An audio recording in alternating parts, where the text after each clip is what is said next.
All right, next up we got OTAs versus direct, utilizing social media and branding to drive direct bookings. Rebecca Lombardo is going to be your lovely host for this panel. Facilitator, moderator, whatever, I don't know words. Thank you so much. Thank you. Really appreciate it. Thanks everybody for hanging out here. This is actually going to be a really good discussion because these panelists bring such unique perspectives to the table. So thank you for transitioning over into this not last panel of the day. My name is Rebecca Lombardo. I'm the host of Vendor Vibes.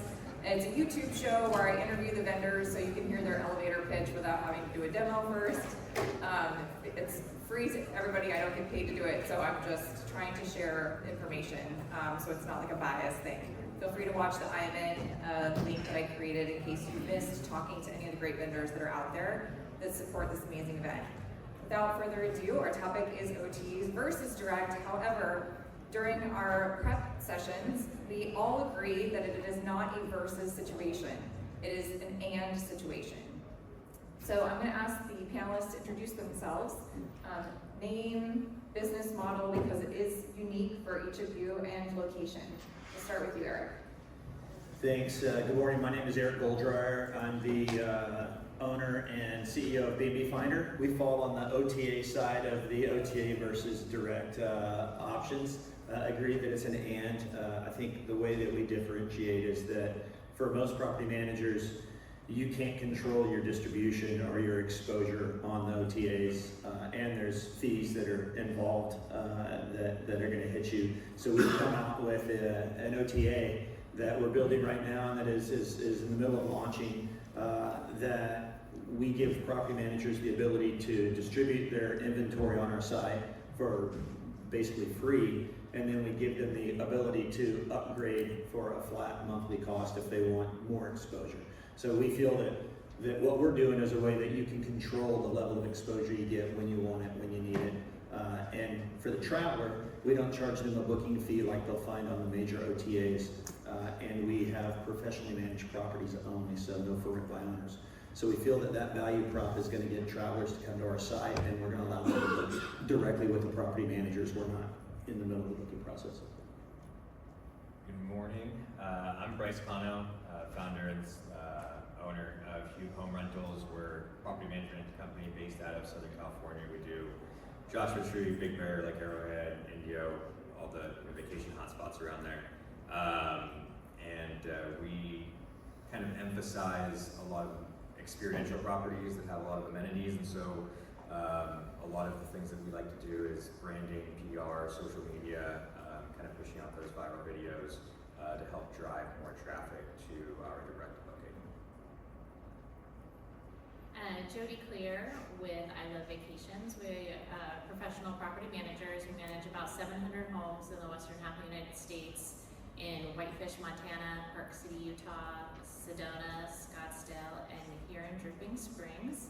And been in the business 25 years, formerly as Park City Rental Properties, and we rebranded about 3 or 4 years ago as I Love Vacations. Hi, good morning. My name is Tara Lorimer, and I am the owner of Luxury Getaways. We are way up in the Pacific Northwest by the Canadian border at a little tiny ski mountain town called Mount Baker. I started the company about 16 years ago. It's a little bit unique because we're in the middle of nowhere. It's pretty remote. There's no cell phone service. Very little Wi-Fi. So the average house gets about 3 megabytes. So it's very slow, yeah. So we have to do different touch points to make the guests feel comfortable and happy, and because they're not going to get it with their technology, they're not going to watch cable, they're not going to have cell phone service, they're going to be out of touch with a lot of things. So we bring, a mountain vibe, 24 hours, 24/7 concierge service. We have them come into our office, meet with us, we check them into their homes, and try and create a little bit of a relationship with the guest, because there are things that you don't get there that you normally expect.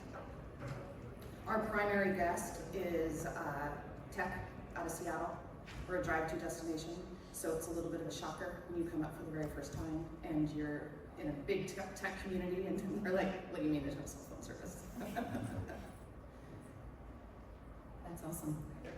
My name is Mary Ann Heater. I'm the Executive Director of Short-Term Rentals for PMI, which is we franchise property management across the nation, 450 strong with $69 billion of assets under management. We're pretty proud of what we're doing.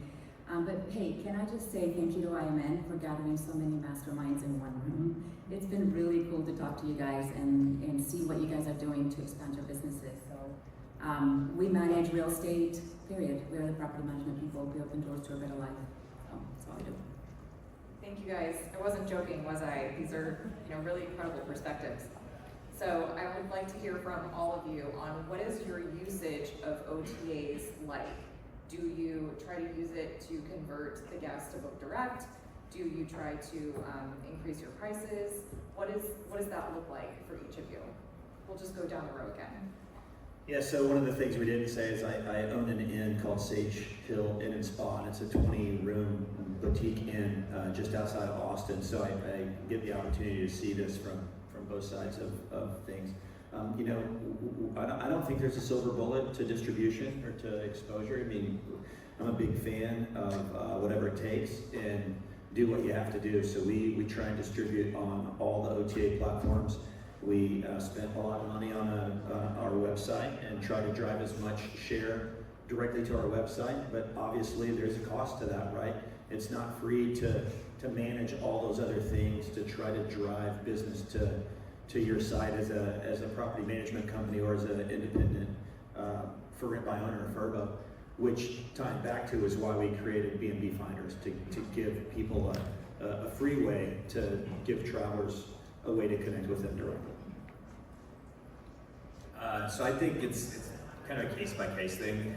With Hugh Combs, we work with a lot of different types of investors, and so we don't really have like one playbook that works for everything, which I think is important for everyone to kind of do, regardless. But an example is we've got a community in Indio that we manage. My clients, they developed a gated community of 9 homes right next to Coachella and Stagecoach festivals. And because those are such large properties that get such high ADR, a lot of times on Airbnb, people reach out and ask for discounts or whatever, and it's an easy way to bring them off platform in those circumstances because you can save them some money. But on the back end there too, we're really fighting hard to keep that great service for them, and then we end up getting a lot of repeat business from those people as well. So remarketing to them. Other areas like Joshua Tree, for example, the ADRs are lower. There are different types of properties, and so when people are reaching out, Airbnb, you don't get the opportunity to pull them off as much because you can't give them such a big discrepancy in price or anything. So I think you have to look at everything kind of as a case-by-case thing, and market by market, property by property.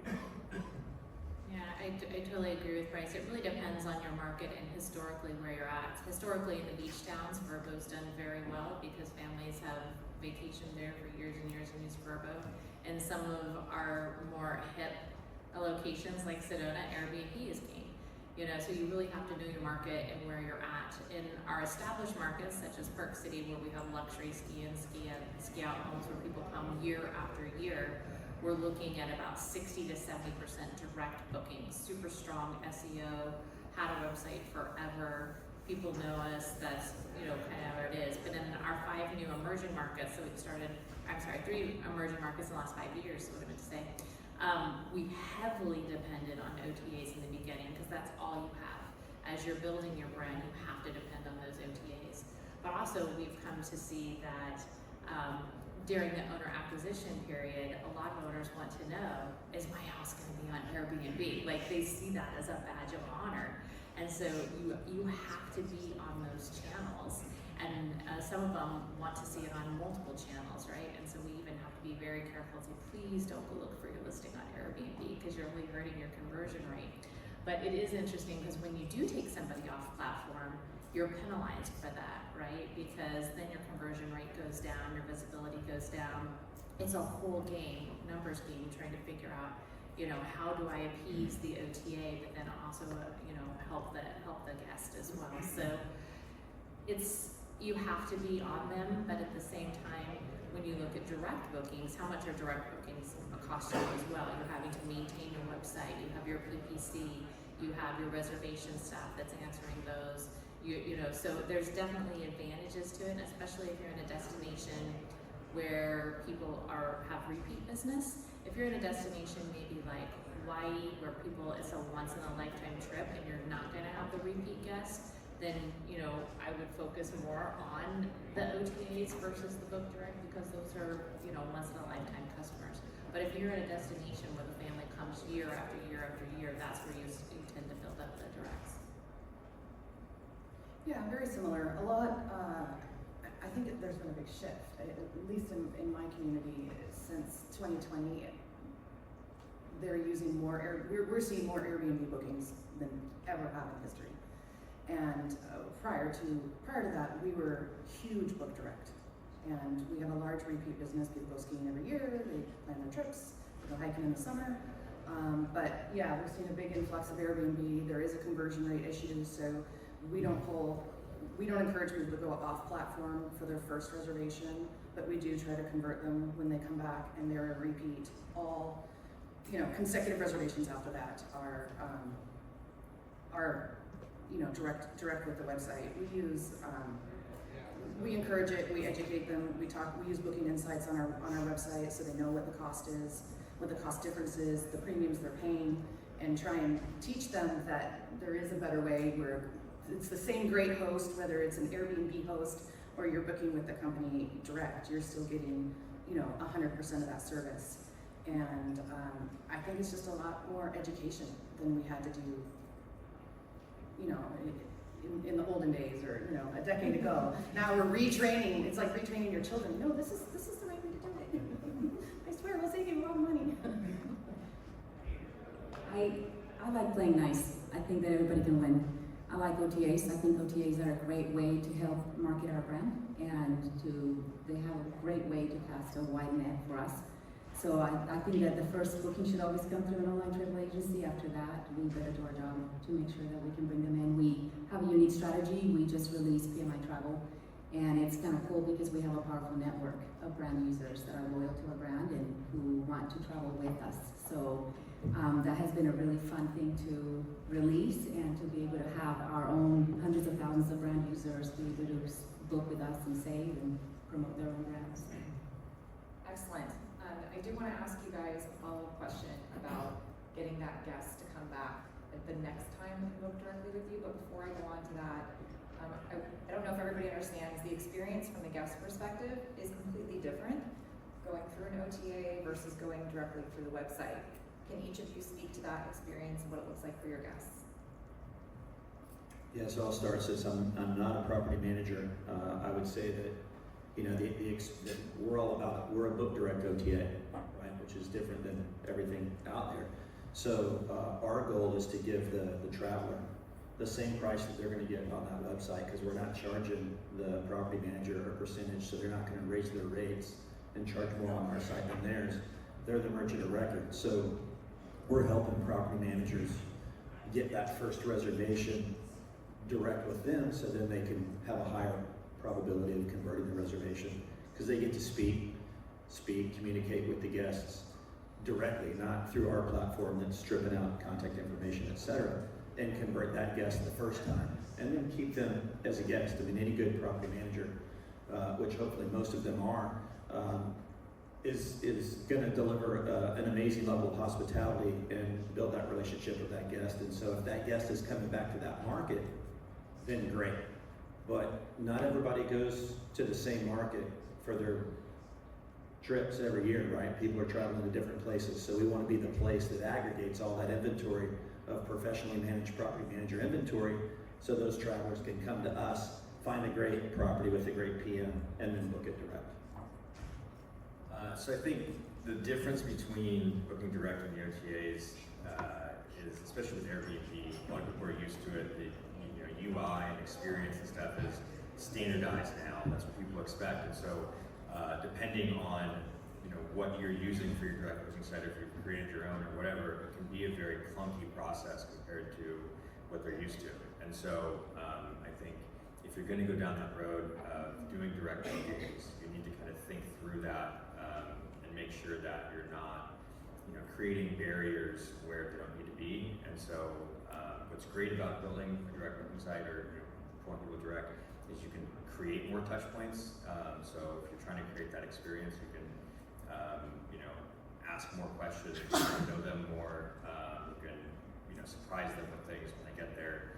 All that type of stuff I think is, great. But, there's, like I said, with Cube, we have different investors, different things. Some of them we built their own websites for, other ones they use other types of software, other people don't want direct bookings, and so it's, not one certain way that we're working on it, but there's definitely some managers that we work with, or some clients that we work with that want the direct booking, but they don't want to pay for a direct booking site where we can kind of create that nice experience, and so it becomes very clunky. And so, people have to go to a website, fill out a contact form, and then you've got to try to get in contact with that person, and then sometimes you don't, and sometimes you do, and then when you do, they want dates that are already booked because they can't see a calendar. And so I think if you're going to do it, you need to make sure that you're doing it right and creating the same type of experience that they would get through something like an Airbnb or one of the OTAs. Yeah, 100% agree. A lot of people do prefer to book on Airbnb because they know the expectation. They know they can message through the app. They know they can reach somebody pretty much 24/7. So if you have direct bookings, you also need to have the capabilities of texting. You need to have 24/7 customer support. If the guest is reaching out at a certain time prior to arrival, they expect more and more these days what we call a hotel experience, right? They expect that front desk to be open. And we're at a Marriott today. How many of you are Marriott Envoy members? Okay. And why are you a Marriott Envoy member? Maybe you're a Delta Medallion member or whatever it is, but you go to the same Marriott because you expect the same experience. And guest and short-term rentals are no different. And especially, during the pandemic, we had people who had their first experience in short-term rentals. And so they didn't know what the expectation was, and they expected hotel hospitality quality. And so if you're going to book direct, you need to be having texting capabilities, you need to have concierge services, all of these things that a guest is expecting.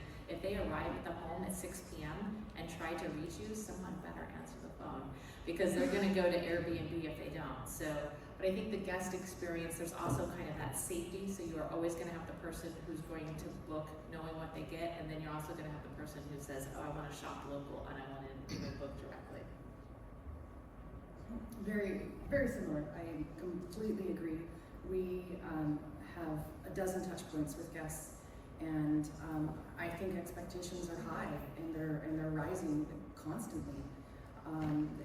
We send out our guides 2 weeks in advance so they can start planning their hikes or planning their trips or where am I going to eat. And I would say a vast majority of our guests' communication is by text. We don't receive a whole lot of phone calls anymore. But we still do, but I think the communication now is by text. It's instant, it's 24 hours a day. They want instant results. They want, where can I go? And they want an answer now.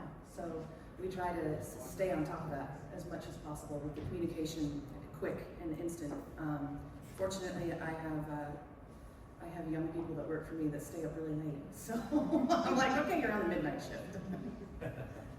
So I think the rapid communication and the constant communication and being in touch with them makes a difference. Yeah, I agree with all the comments. One of the cool things I get to do in my job is that I get to create all kinds of operations that really systemize this process for our franchise owners. So I built an experience team, and our franchise owners have access to a reservations management team that answers 24/7 and manages that piece for our franchise owners so they can have peace of mind and really do deliver a premier experience through their direct booking, even better than they would get through Airbnb or VRBO or anywhere else, right? Because it's personal. I love AI, don't take me wrong. I know the world is going to be ran by all kinds of robots and all really cool stuff, and I love it. But let me tell you, now more than ever, the world's going to want human interaction. And having a human on the other side of the phone is going to be key to your success. What makes you different than everyone else? So back to that first question about, okay, we've taken the guest through either one of these opportunities, you know, let's say it was Airbnb or Vrbo, and they stayed with you, how do you get them to rebook with you again the next time directly? And is that even important to you according to your business model? So I'm going to kick that, but I'm going to go back and just highlight something that the panel said, because I totally agree that you've got to provide touch points and you've got to provide a great service and you've got to be there all hours of the night. I think the question that maybe I missed was, you know, what's the difference in the booking process? And I think that Bryce nailed it when he's like, if it's all about the conversion. So if you're going to focus on booking direct, your booking engine better convert, or it's going to cost you a lot of money, right? We always say it's way less expensive to double your conversion from half a point to a point, from a point to 2 points, than it is to double your traffic or your exposure. So focus on what technology you use. One of the things we're doing at B&B Finder right now is the whole booking process is moving to happening on our site, just like it does on the big OTAs. Because when we were sending travelers off to the individual PM sites, there's some janky sites out there and it's a bad user experience. And so we're like, we've got to bring that in-house. So travelers get the same booking process they would have on Airbnb, for example, but we're just securely passing the information through the API to the property management system directly to the property manager. So they're still booking direct, but we're facilitating it so that we can control the conversion and improve the conversion. Sorry, what was the question? You've gotten them to stay at one of your properties. Oh, right? okay, yeah, Your so, business model is a little bit different, right? So, like, do you want them to stay in the same, like, jaw-dropping location twice? So I guess again, it depends on the property and the area and all that stuff. Like India is one of those markets, like everyone else is talking about, where people generally have like a set time they go back every single year with their family. And so what's been great about the Elemento properties is you look at like, you know, the projections moving forward, it just kind of skyrockets because, you know, most of them sleep 16, 2 of them sleep 18 people, and so every time someone comes and stays there, you know, somebody's reaching out to us saying, hey, we want to book for next year. And so you start to, you know, have that year after year, it compounds, and your occupancy rate just kind of skyrockets. The demand for the properties kind of skyrockets. And so, you know, Sorry, can you clarify real quick, because you said that they reach out. So how did they reach out to you to tell you they wanted to stay again for next year? Yeah, so there's 2 ways, right? So there's the person that booked it that obviously has our information, and we're talking to them constantly through their stay, and so just giving them that really great experience. They reach out to me directly, you know, through text or whatever, and say, hey, I want to stay again. But we also use StayFi, which I'm sure a lot of people use to gather, you know, everybody that stayed there's email addresses rather than just the person that booked it, and then we remarket to those people using, you know, email marketing. And we found with not just that community, but a bunch of the other ones that the other houses and markets that we're in, is especially when people have places they go back to time and time again, you want to essentially give them reasons to come back that aren't normally reasons that they're there for. So, you know, example of that is, you know, these houses are massive and they have big common areas and big kitchens and all that stuff. And so maybe they don't go there for Thanksgiving every year. Maybe they come for, you know, Easter or something, right? And so in the upcoming email, when that date's coming up, you can say, hey, this would be a great spot to bring your family for Thanksgiving. And now you've implanted that in their brain of, oh, maybe we should go there for Thanksgiving this year, right? And so I think that's one of the ways that you can, you know, give people that inspiration to come back, utilizing the email marketing. We heavily brand in the home, everything from the coffee cups to the welcome book to every pre-stay email, everything has I Love Vacations written on it everywhere. But one of the fun things that we do in our homes is we have it's like a little business card holder with a business card with a QR code. That business card is unique to that home, and it says book with us again. And so again, because maybe you're not capturing all the information in these large homes, you only have the information where you can remarket to the person who rented the home. If you have a home that sleeps 16, everybody's grabbing a card, scanning the QR code, it QR code goes to a personal website for just that home. The homeowner also has these business cards, kind of a pride and ownership thing. They hand it out to their friends and family, stick the link to their personalized website, which goes only to their home, on their LinkedIn profile. But that QR code is sitting in the house. We also have everything from online welcome books. Everything is heavily branded. And then we talk about, even in our email marketing, when we do, thank you for your stay. If you want to rebook your stay today, here's 10% off. Or lock in today's rates for next year's trip, because you never know what the rates are going to be. Several times to rebook. And then because we're in multiple locations, we're also cross-referencing territories and inviting people to stay with us in other locations. I do the same thing. We use Stay5 to capture every single guest email address to remarket to them. Heavily brand everything. I'm from the rainy state, so every house has branded golf umbrellas, so I can see them walking around the communities and go, oh, there's a guest, and there's a guest. From the pool towels to the charcuterie boards we give them, everything is heavily branded. They receive text to rebook. We have a loyal guest discount. It's good for any house that they rebook in case their party size goes up or down. And we ask for feedback and reviews, and reach out to me personally if you need anything. And this is my personal email address. What can we do to make your stay better? How are we going to earn your business? And we take that feedback and we process it and create a loyal following. These are amazing pieces of advice. We do all of them, but it all sounds really fun, but it's a lot. So my advice to this room is make sure you have good tech, because the technology is what's going to drive every one of the things that they spoke about. Automating a lot of these tasks so that you're delivering and reaching out to that guest after, requires an investment. And here's another one, it takes time. You have to be patient in this game. This is not a quick game. It takes a couple of years. I've seen our franchise owners begin this process from the day they get their first key. We call our properties keys.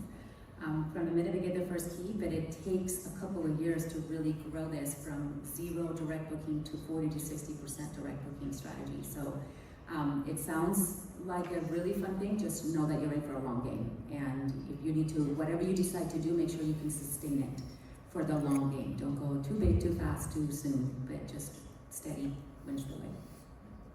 Real quick, if I could just get an answer from maybe one or two of you, but and you don't need to know exact numbers off the top of your head, it would be really impressive if you did. Do your customer acquisition costs go down as your direct bookings go up? My gut instinct is no. I don't know the exact answer, but you're gonna pay for that guest one way or another, whether it's a direct booking. Now, is it more valuable to you as a direct booking to have that communication? Yes, but either you're paying the OTA fees over here, or you're paying the PPC and SEO and marketing fees over here. It's pretty much a wash, in my opinion. I track it. You track it? I think it's a hard number to track, and I think it's a high number with the cost of PPC these days, and what we pay, to be on Google and on the search engines. I think the cost is high. Can I ask how you track it? Oh, well, it's kind of cool. When you're part of a brand, you can pull reports and data from enterprise level softwares to really see and track our marketing spends through our internal reporting with our franchise owners. So I have 450 businesses that I can glean information from, and then be able to push back down with the right information and the right sources. Every market's different, so of course it'd be really easy for me to say this is the average, but really every market is unique, and we're in many markets. So it's understanding your market for sure. That's a very important thing. But I can tell you the average for us. We know which levers to pull that get you the highest return on that investment. To start with, a brand new business owner, to mid, to a higher number. But I can tell you that for every dollar spent, you can get $42 back. You're right. If you do it right. Yes. That's incredible. I would say we do pass along the OTA costs to the guests. We do, where we're allowed, where price parity is not required, we do add additional fees onto our OTA bookings to cover what the OTA is then charging us. I know some people pass that on to the owner, We include that, we don't pass that on to the owner, but a lot of people will put that on the owner to pay the listing fees or the verbo fees or, you know, the individual. We actually pass it on to the guest. So I think we're gonna go on tech questions during the Q&A, so just be prepared for that. But jumping into social media real quick, because I think we have some pretty cool slides to pull up to go with this discussion as well. But how do you integrate the usage of social media into this whole experience, you know, between the OTA, the direct booking, you know, your branding? What is your usage of social media look like? Yeah, so this is actually a property that I owned. I built this out. I've sold it. We still manage it. It's actually currently under some new renovations, which would be kind of cool to see how these numbers change. But what I wanted to kind of show here is kind of the power of social media. Again, take this with a grain of salt. You have to have a property that can support this. You can't just have, you know, a one-bedroom apartment in the city, and you're not going to get any of these like viral inspirational videos out of that stuff. But if you have properties that have the ability to do this, I think it's really important to really look at this as an option to grow the number of bookings that you get. And so I wanted to kind of show some examples here. I mean, this property alone, single property, has almost 33,000 followers. The middle slide shows just some of our recent videos and the views that those have gotten. So we've got, I can't see that, like 750,000 on one of them, 1.2 million another one, and then the one on the right there is a breakdown of the insights for that 1.2 million view post. And what I think is really great about that is, if you look at the numbers, we essentially had 930,000 new set of eyes on that property alone from just this post. And what's really cool about it is if you go and look at the account and you look at that video, majority of the footage that we used in that video was just iPhone footage that I took 2 years ago when I was kind of building out this property.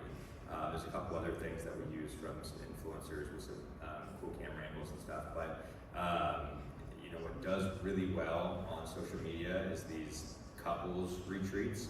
And so obviously we put that as the cover and kind of put some cool things at the property you could do as a couple. Even though it sleeps 10 people, you can still kind of use that to your advantage in terms of making that viral video or that inspirational video.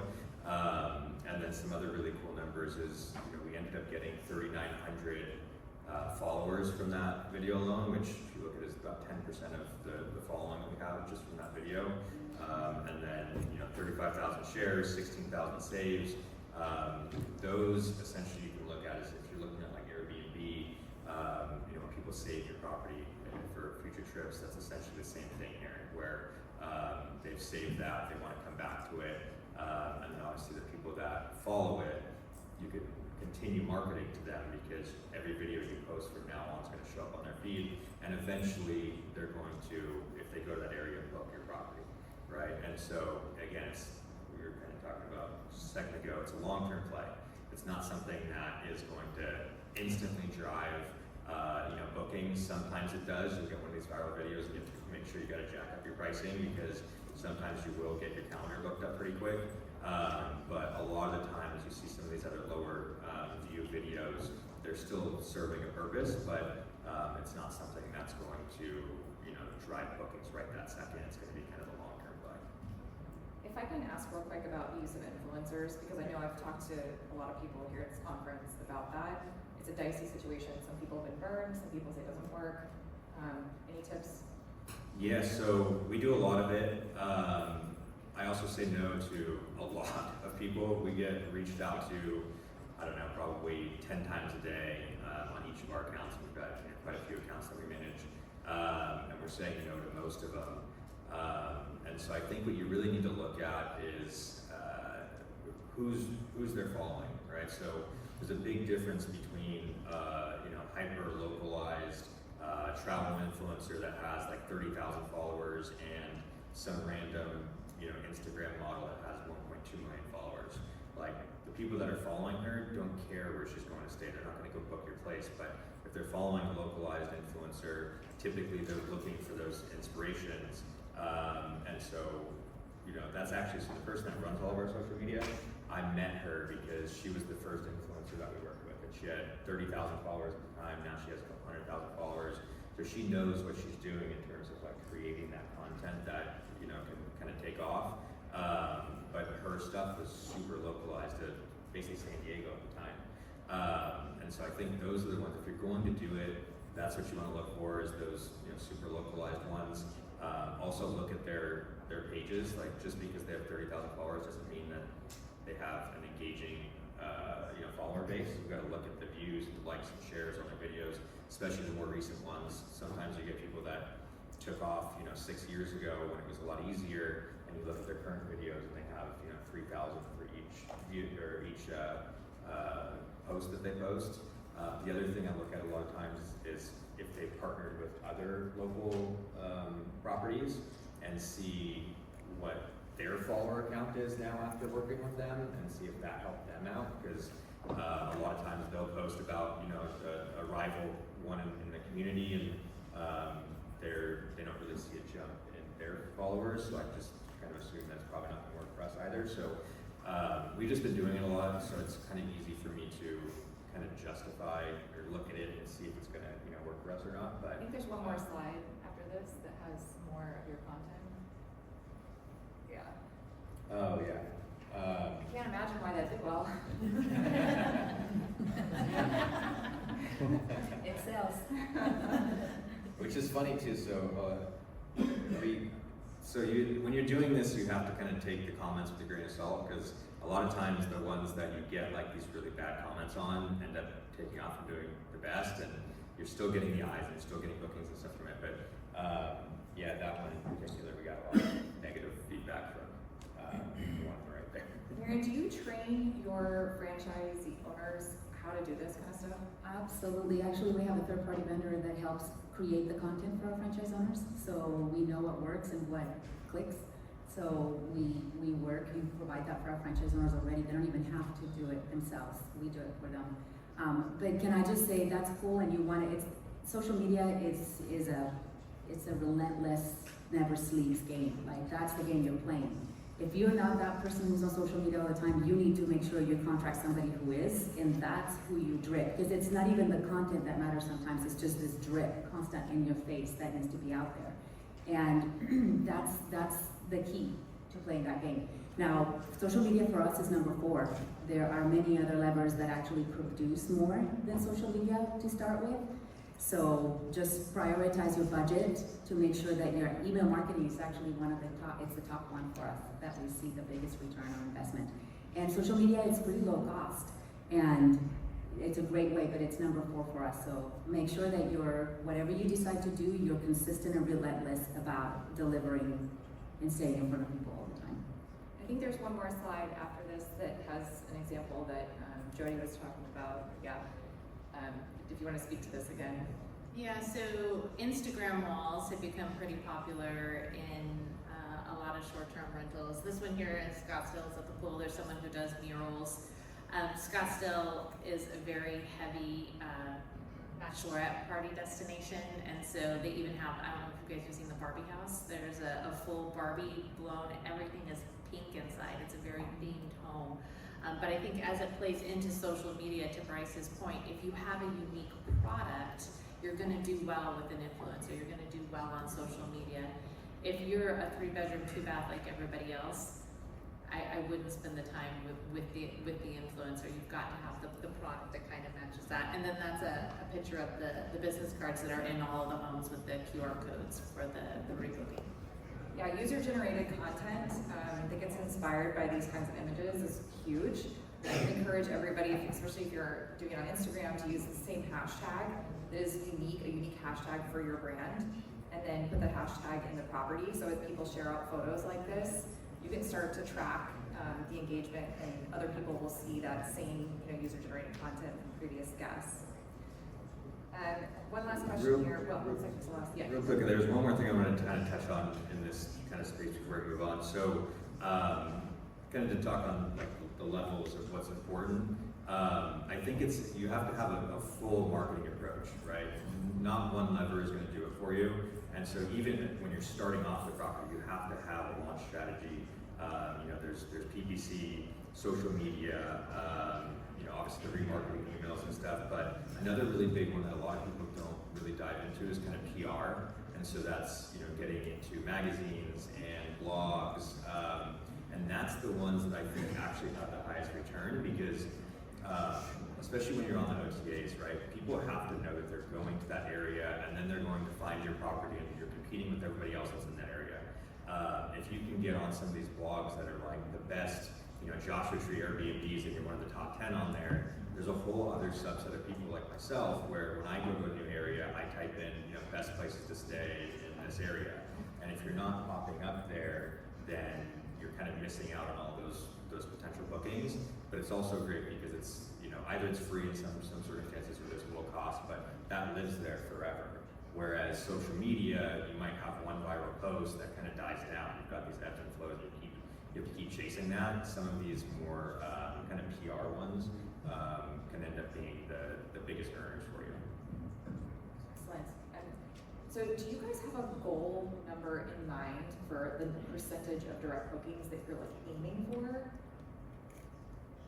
Absolutely. I mean, you got to know that number because that's where you back in all your expense and your investment into your budget for that strategy. So how many clicks do you want? How much are you willing to spend? So it flows from that goal, that vision of what you're trying to achieve. I think attainable, you want to get to at least 10% within your first year. And then out of the 10% every year. And eventually, depending on how much money you put into the fire, it's what you're going to get back out.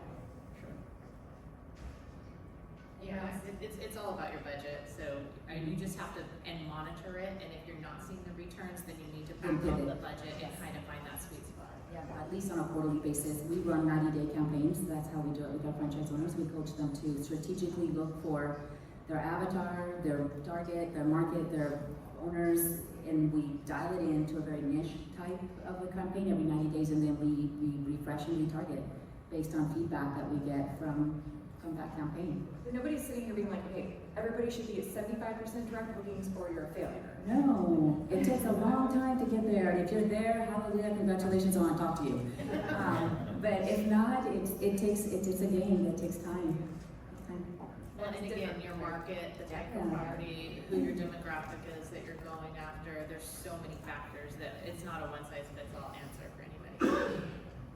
And I think it changes too. We've seen our guest demographic change and shift, where we used to be a lot of families and people that came back year after year after year, and then we have this huge tech shift now, and we have a younger generation spending more money on more expensive properties, and they aren't as keen to book direct, so you have to teach them and train them and earn their trust, where they're like, faithful Airbnb, followers, so I've seen a shift. I mean, in 15 years we have a huge group of book direct, they know us, they know the brand, they trust us, to, okay, we have a younger generation coming in now, they make a lot more money, they spend more, they're a little more bougie, they have higher demands, and they have this trust with Airbnb that they've built, whether it's true or not, or the $1 million guarantee, or whatever you want to call it. But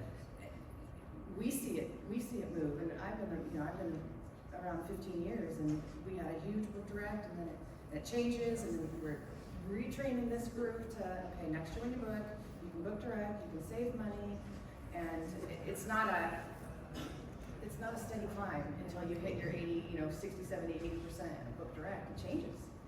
It's also the weirdest industry where you're paying Vrbo and Airbnb in a sense to help you get these guests, and they're also competing against you in your own PPC campaigns.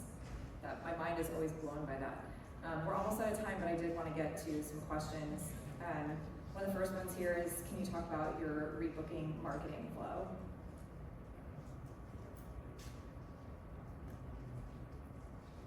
I can start. For us, we start, so we still have guest view guides up in our properties until October 31st, and I've been a faithful user of them for a long time. So we pop up on the guest view guide screen, or some people use the LGTVs or something, to talk about rebooking and their stay while they're still there. Enjoying your stay, book within 7 days, you get a loyal guest discount, and our code is actual loyal guest.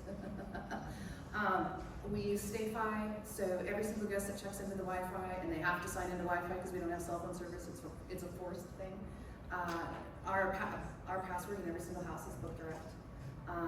We send them a text 24 hours after checkout to follow up and see how did we do, how can we improve, would you like to rebook, here's the link, here's the property you stayed in, and we start with those touch points, at check-in. And then, they go to the newsletters, and perhaps they're coming back for ski season or hiking season, and they don't always rebook, at checkout. But if they get your newsletters every single month and keep in touch with you, then you hope for the next season that they're going to be a loyal guest. I'm going to try to squeeze in one last question here.